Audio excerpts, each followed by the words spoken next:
আসসালামু আলাইকুম। প্রিয় শিক্ষার্থী এবং সম্মানিত অভিভাবকবৃন্দ, সবাইকে স্বাগতম আজকের পাঠে। আমি রীতা পারভিন, সিনিয়র শিক্ষিকা, ক্যামলিন স্কুল অ্যান্ড কলেজ। আমি গত দিনও যেভাবে করে অষ্টম অধ্যায় পড়িয়েছি, আজকে তোমাদের অষ্টম অধ্যায়ের কিছু বিষয় নিয়ে আলোচনা করব। চলো আমরা তারা কিছু ছবি দেখে নিই। দেখো, আমরা পানি দেখতে পাচ্ছি, পানি পরে দেখতে পাচ্ছি H2 প্লাস O2 মিলে কি হয়েছে? পানি। তাহলে এটা নিশ্চয়ই একটা বিক্রিয়া। এরপরেই দেখো দেয়া আছে কি মোম। মোমটা নিশ্চয়ই জলে, সেখানে একটা নিশ্চয়ই বিক্রিয়া হয়। তো পানি যে বিক্রিয়া আর মোম যে বিক্রিয়া নিশ্চয়ই দুটো আলাদা বিক্রিয়া। আজকে আমরা বিক্রিয়ার যে বিভিন্ন ধরন আছে, বিক্রিয়ার যে প্রকারভেদ আছে, এরকম কিছু প্রকারভেদ নিয়ে আলোচনা করব। প্রথমটা যেমন পানি তৈরি হচ্ছে সংযোজন বিক্রিয়া, এরপরে মোমের যে দহন, সেটা দহন বিক্রিয়া, এবং এছাড়াও আমরা আজকে পড়ব বিয়োজন বিক্রিয়া এবং প্রতিস্থাপন বিক্রিয়া। আশা করি তোমরা আমার সাথেই থাকবে। কেন পড়ব? দেখো, সংযোজন বিক্রিয়া কি বলতে পারবো, দহন বিক্রিয়া কি বলতে পারবো, প্রতিস্থাপন বিক্রিয়া কি বলতে পারবো এবং বিয়োজন বিক্রিয়া কি সেটা আমরা বলতে পারবো। প্রথমে আমরা দেখতে পাচ্ছি আয়রন, এরপরে কি সালফার। মটার দিয়ে এটাকে আমরা পিষবো, পেশার পরে এটাকে আমরা একটা বার্নার নিব, বার্নার নেওয়ার পর তাকে আমরা তাপ দিব। তো সেক্ষেত্রে নিশ্চয়ই একটা কিছু বিক্রিয়া ঘটবে এবং কি বিক্রিয়া কি উৎপন্ন হবে? Iron sulphide. এখন আমরা তো এটা পরীক্ষাগারে বিক্রিয়াটা আমরা করি, তো বিক্রিয়া করি পর দেখি আমরা যে বিক্রিয়াটা আসলে বিক্রিয়াটার মানে সংকেতগুলা কি কি এবং মানে এটাকে কি বিক্রিয়া বলে কেন বলে। দেখো, আয়রনের সংকেত কি?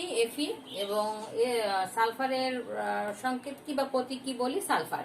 তো কি উৎপন্ন হয়েছে? Iron sulphide. এখন দেখো, আমরা যখন সংযোজন বিক্রিয়ার সংজ্ঞাটা বলবো, তখন আমরা স্বাভাবিকভাবেই আমাদের জানতে হবে যে এই বিক্রিয়ার সংজ্ঞাটা কি এবং কেন হয়েছে। তো দেখো, আয়রন এবং সালফার দুইটা ভিন্ন ভিন্ন মৌল এখানে আছে। আমরা মনে রাখবো সহজেই যে যখন দুইটি মৌল একসাথে যুক্ত হয়ে নতুন একটা যৌগ তৈরি হয়, তখন তাকে সংযোজন বিক্রিয়া বলে। তো সংযোজন বিক্রিয়া কি? তাহলে যে এক বা একাধিক মৌল মিলে যখন নতুন একটি পদার্থ তৈরি হয়, তখন তাকে সংযোজন বিক্রিয়া বলে। তো এই সংযোজন বিক্রিয়া আর একটা নাম আছে কি? সংশ্লেষণ বিক্রিয়া। যদিও তোমাদের অষ্টম শ্রেণীর বইতে এই কথাটা তেমন ভাবে দেয়া নাই, তারপর তোমাদের জেনে রাখা ভালো যে সংযোজন এবং সংশ্লেষণ বিক্রিয়ার মধ্যে আসলে পার্থক্যটা কি এবং কেন। সংযোজন বিক্রিয়া যে কোনো মৌল হতে পারে, অর্থাৎ যে কোনো মৌল বলতে একটা মৌল থাকলো, একটা যৌগ থাকলো, অথবা দুইটাই যৌগ থাকলো। মোট কথা, সংযোজন বিক্রিয়ার কোনো শর্ত লাগবে না, যে কোনো দুইটা মৌল যৌগ, যৌগ যৌগ, মৌল মৌল হলেই আমরা তাকে সংযোজন বিক্রিয়া বলতে পারি। এবার উদাহরণটা দেখি। দেখো, আমরা এখানে দেখতে পাচ্ছি কি অ্যামোনিয়া প্লাস HCl তৈরি হয়েছে কি অ্যামোনিয়াম ক্লোরাইড। তো স্বাভাবিকভাবে এটা দুটো যৌগ তৈরি হয়েছে, সংযোজন বিক্রিয়া তাকে আমরা বলবো। পরবর্তীতে দেখতে পাচ্ছি কি আয়রন ক্লোরাইড আর ক্লোরিন মিলে কি হয়েছে? ফেরিক্লোরাইড তৈরি হয়েছে, তাই না? এটাও সংযোজন বিক্রিয়া। কিন্তু এই দুটো বিক্রিয়াকে আমরা কখনোই সংশ্লেষণ বিক্রিয়া বলতে পারবো না। কেন পারবো না? কারণ আমরা জানি সংযোজন বিক্রিয়ার ক্ষেত্রে মৌল বা যৌগ যৌগ যৌগ হতে পারে, কিন্তু সংশ্লেষণ বিক্রিয়া হতে গেলে অবশ্যই সেখানে কি হতে হবে? অবশ্যই সেখানে দুটা মৌল থাকতে হবে। অর্থাৎ মৌল মৌল মিলে যখন নতুন কিছু তৈরি হয়, তখন তাকে সংশ্লেষণ বিক্রিয়া বলে। এবার আমরা একটু সংজ্ঞাটা আমরা আমাদের মতো করে বলেছি। এবার দেখো বইয়ের ভাষায় কি দেওয়া আছে, যে রাসায়নিক বিক্রিয়া একের অধিক পদার্থ একত্রিত হয়ে সম্পূর্ণ ভিন্ন ধর্মী নতুন একটি রাসায়নিক পদার্থ তৈরি করে, তাকে কি বলে? তাকে সংযোজন বিক্রিয়া বলে। তাহলে নিশ্চয়ই তোমরা সংযোজন বিক্রিয়া এবং সংশ্লেষণ বিক্রিয়া কি, কাকে বলে, এর শর্ত কি, সংযোজন বিক্রিয়া কি সংশ্লেষণ বিক্রিয়া কিনা, এরকম ছোটখাটো প্রশ্নগুলা বলতে পারবে এবং তোমরা বুঝতে পেরেছ। এবার দেখো দহন বিক্রিয়া। দহন মানেই কি? দহন মানে হচ্ছে কোনো কিছু পোড়ানো বা জ্বালা, এরকম কিছু, তাই না? আচ্ছা, এবার দেখো দহন বিক্রিয়াটা পরীক্ষাগারে আমাদের বইতে দেওয়া আছে, সেইভাবে আমরা পরীক্ষাটা করি। যেমন সালফার আমরা যদি একটা দহন চামচে নেই, তারপরে তাকে তাপ দেই, তো সেখানে কি হবে?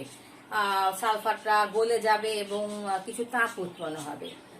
তো যখন আমরা দহন বিক্রিয়া বলবো বা কোনো কিছু জ্বালানো বলবো, তখন নিশ্চয়ই সেখানে আমাকে কাকে থাকতে হবে? অবশ্যই অক্সিজেন থাকতে হবে। অক্সিজেন না থাকলেই দহন বিক্রিয়া সম্ভব না। দেখ তুমি, এই যে মোম যদি আমরা জ্বালাই, মোমের রাসায়নিক পদার্থ আছে আমরা সবাই জানি, কিন্তু যদি আমরা মোমকে জ্বালাতে চাই, নিশ্চয়ই সেখানে কি লাগবে? একটা অক্সিজেনের বিক্রিয়া লাগবে। অর্থাৎ কোনো কিছু জ্বলতে গেলে সেখানে আমরা অক্সিজেন আমাদের প্রয়োজন হয়। কোথাও আগুন লেগেছে, সেই জায়গাটা কিন্তু আমরা আগুন নেভাতে কিন্তু আমরা কার্বন ডাই অক্সাইড, অক্সিজেন কিন্তু আমরা দিই না। তার মানে কি? তার মানে হচ্ছে অক্সিজেন হচ্ছে কি আগুন জ্বলাতে সহযোগিতা করে এবং সেখানে কি উৎপন্ন হয়? কিন্তু তাপ শক্তি উৎপন্ন হয়। আমরা একটি বিক্রিয়া দেখি। দেখো S+O2 কি হয়েছে? Sulphur dioxide. এর আরেকটা কি আছে? মিথেন প্লাস O2 কি হয়েছে? কার্বন ডাইঅক্সাইড প্লাস পানি। তাহলে দেখো আমাদের আগের বিক্রিয়ার সাথে এই বিক্রিয়ার মিলটা তোমাদেরকে বলছি।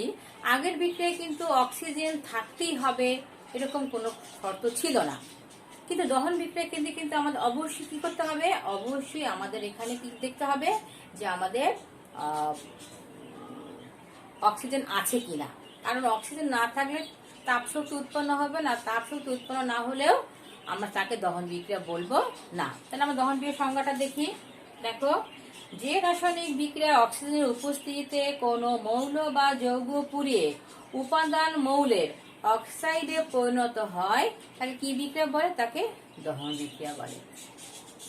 তাহলে আমরা প্রথমে বললাম সংযোজন, সংশ্লেষণ, দহন। এখন আমরা অন্য একটা বিক্রিয়া যাচ্ছি। দেখো, প্রতিস্থাপন বিক্রিয়া। প্রতিস্থাপন বিক্রিয়া তোমরা একটু বই মানে তাকাও। দেখো, AB একটা যৌগ, সি আর একটা মৌল বা যৌগ, যাকে ধরি না কেন, বিক্রিয়ার আগে তিনজন ছিল। প্রতিস্থাপন বিক্রিয়ার ক্ষেত্রে আমরা দেখতে পাচ্ছি কি বিক্রিয়ার আগে যে কয়জন ছিল, বিক্রিয়ার পরেও সেই কয়জনই থাকবে, তবে তাদের অবস্থা চেঞ্জ হবে। যেমন আমি ফুল দিয়ে বুঝিয়েছি কেন, যে প্রথমে ধরো হলুদ গোলাপ আর বেগুনি গোলাপ একসঙ্গে ছিল আর লাল গোলাপ আলাদা ছিল।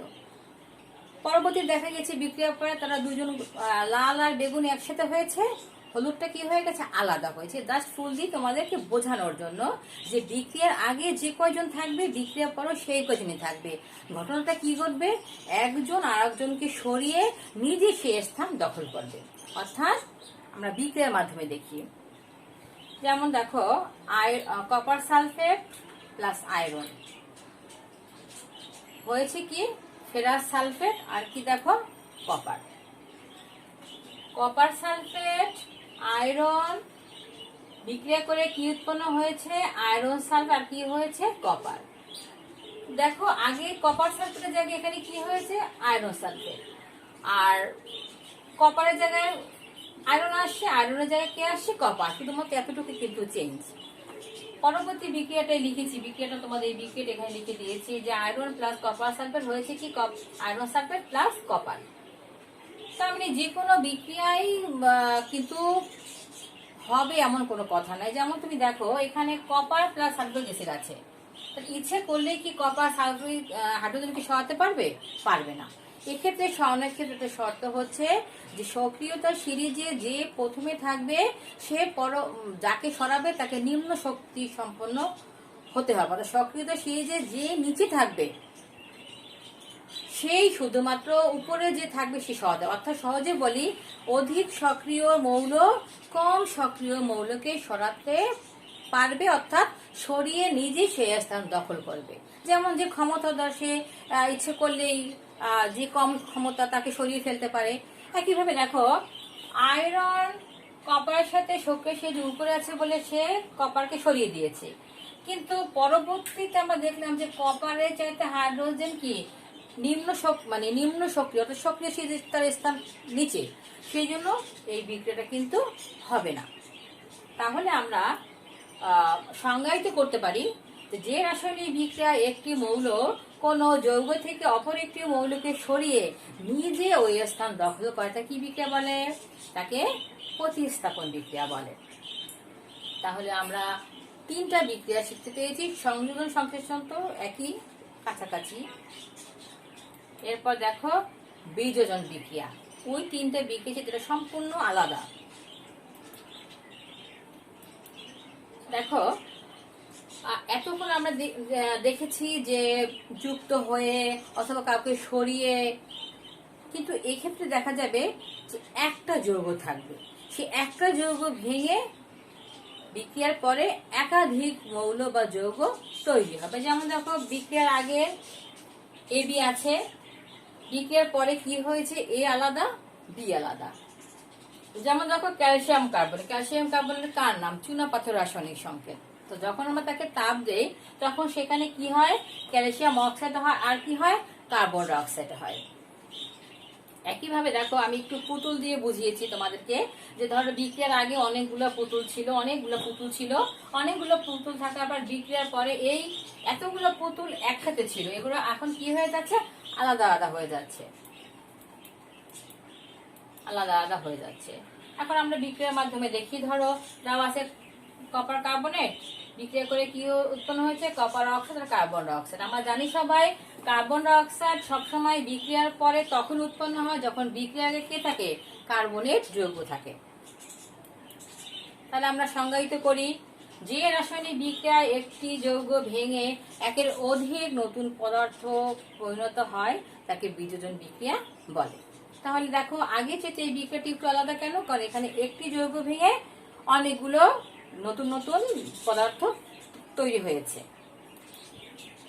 তো দলীয় কাজে দিয়েছি আমি যে সংযোজন বিক্রিয়া দহন বিক্রিয়া নয় কেন, কারণ সংযোজন বিক্রিয়া হতে গেলে যে কোনো দুটো মৌল হলেই হবে, কিন্তু তাকে দহন বিক্রিয়া আমরা বলতে পারবো না। পারবো, কারণ যদি সেখানে অক্সিজেন না থাকে তাহলে তাকে আমরা কখনোই দহন বিক্রিয়া বলবো না। মূল্যায়নে দিয়েছি চুনাপাথরের সংকেত, প্রতিস্থাপন বিক্রিয়া কাকে বলে।